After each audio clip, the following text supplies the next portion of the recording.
Hi there, my name's Jordan. I work for Airboxr as growth and community staff. So today I wanted to show you a little example of how we can use a plugin within Google Sheets to import data from external sources. As you can see, I've already got it loaded up, but this is found in the add-ons section, just as a plugin that you can launch. So I'm going to import some data. Today I'm going to use Google Analytics. Selecting this table, you can then filter for subtables. So we're going to go with acquisition today. Find out about some web traffic, organic web traffic.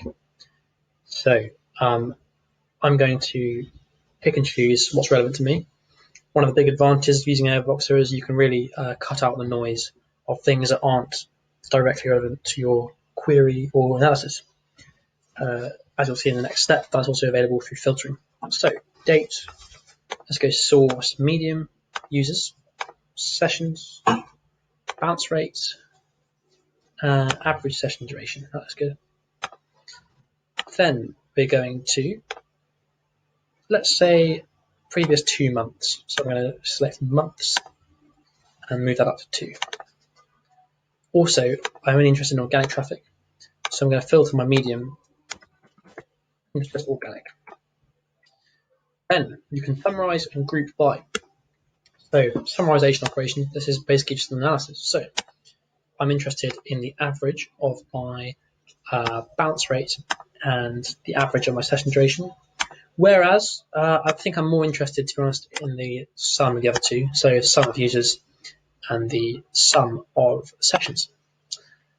Also, you can group by. So the more options you choose to group by, the more sets of rows will be created, because the more permutations of data available.